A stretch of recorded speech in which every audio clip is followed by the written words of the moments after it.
Hello, today is a very special day, as it always is here on the channel that I'm on. We are going to take a look back at a very special concert tour. It means a lot to me. The Bandito tour by 21 Pilots. The Bandito tour was a global tour by the band.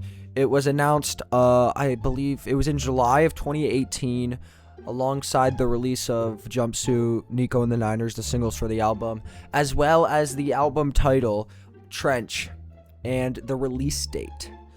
This tour was, like, massive as hell, like, so massive, because they were off of Blurryface, which was a really, like, you know, coming up era for them, and then they kind of went away, as we know, the hiatus, that occurred, and then this was right off of the hiatus, so hype was maximum.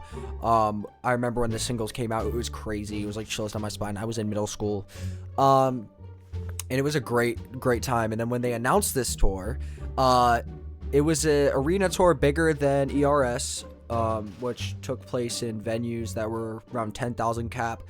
These shows were more 20, maybe 30, sometimes most likely 20, like NBA arena size venues. For example, TD Garden, Madison Square Garden, these kind of venues here. Tickets for this tour, I remember it because I remember creating like 8 emails to get the pre-sale code, and it was ridiculous. We did end up getting a pre-sale code. Sorry for the mic peak. We were lucky enough to have got our tickets to Bandito Tour, Leg 1. The show I went to was October 26, 2018 in Boston, Massachusetts. I no longer live on the East Coast, but at the time I did. And it was at TD Garden, which to this point, I don't know if I've been to TD Garden. It's really big for an arena, 300 levels of seating, including lodge, and it was a massive production. This production was ridiculous. This production was insane. 21 Pilots has always done a great job at making their shows more than just for the floor. This particular show, I remember, included the Sky Bridge, the Pet Cheetah Sky Bridge, that came down from the arena ceiling and spanned pretty much over the entire floor section. So, you know, you get that glimpse of them coming closer to you. I was in very nosebleeds for this show.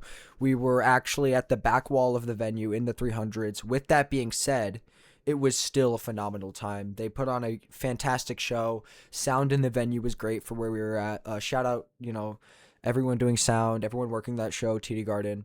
It was a great time. Now, I saw them the following year on leg 2 of the tour, which were B-market shows.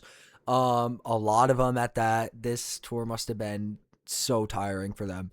October 17th, 2019 in Uncasville, Connecticut, which is really only known for going one place, Mohegan Sun Arena. Mohegan Sun Arena is a lot smaller, and you can feel it when you're in there, than TD Garden. The Mohegan Sun Arena is notable for hosting the Connecticut Sun, which is the WNBA team. And it was a way more intimate experience. We were sitting, I think, top right above the stage in the upper section, but like, you know, on the side of the stage.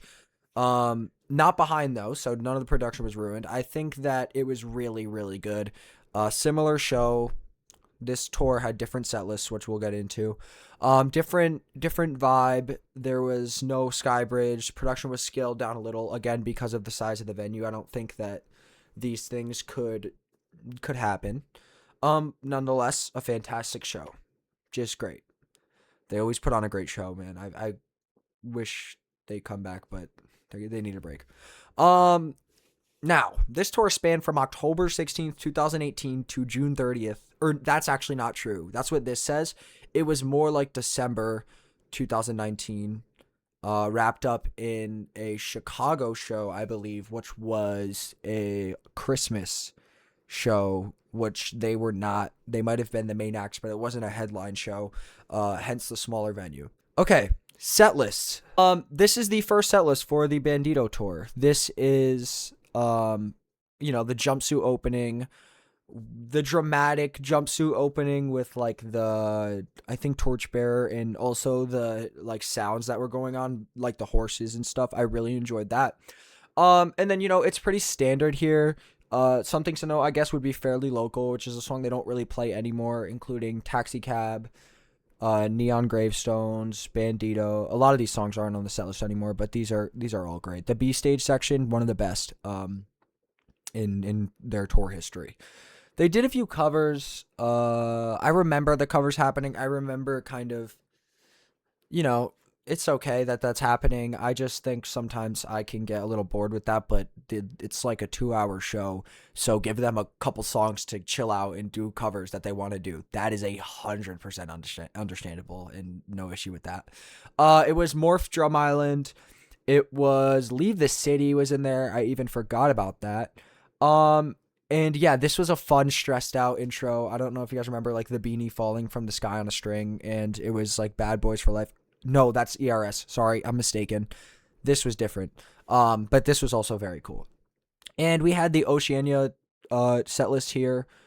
Again, pretty similar. Just a couple songs shorter here. No,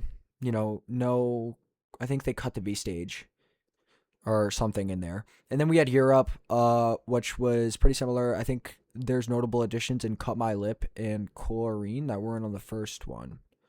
Yeah, okay. And that's awesome because those are great. Like some of my favorite, if not my two favorites on Trench.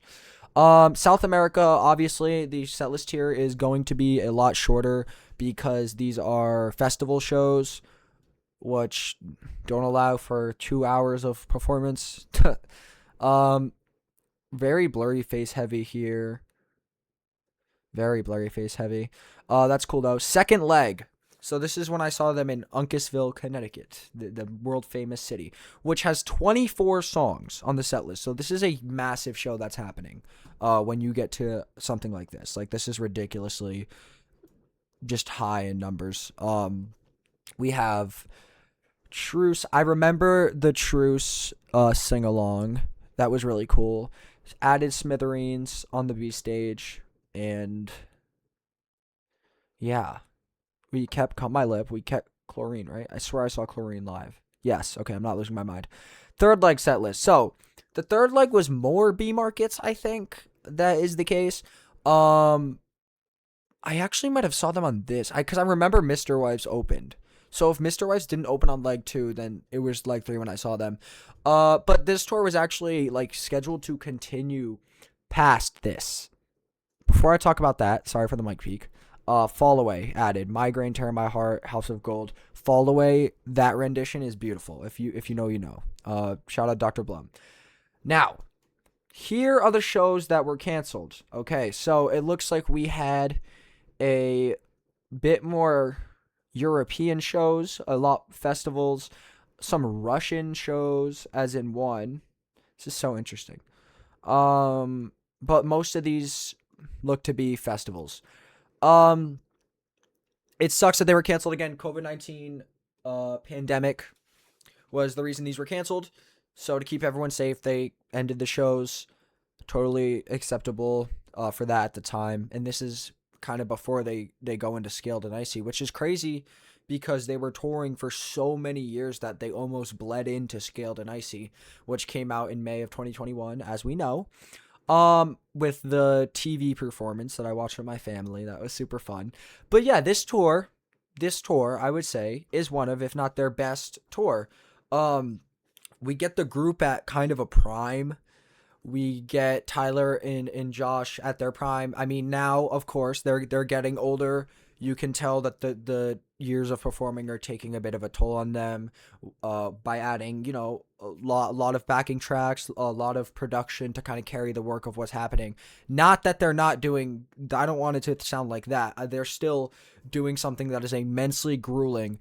As people may not know or believe, because a lot of people view touring as something that is just, it's like you're touring, you're famous, you get money. A lot of people want to do things like that. Me personally, I've done tours, my band tours, but we don't tour on any level like 21 Pilots. You know, we are more DIY right now. But even with that being said, their tours, despite the help they must have on a tour of this size, it's still a lot. It's so a lot to be away from family for a year and to be playing a 2 hour show every single night. It's a lot more than people kind of give credit for.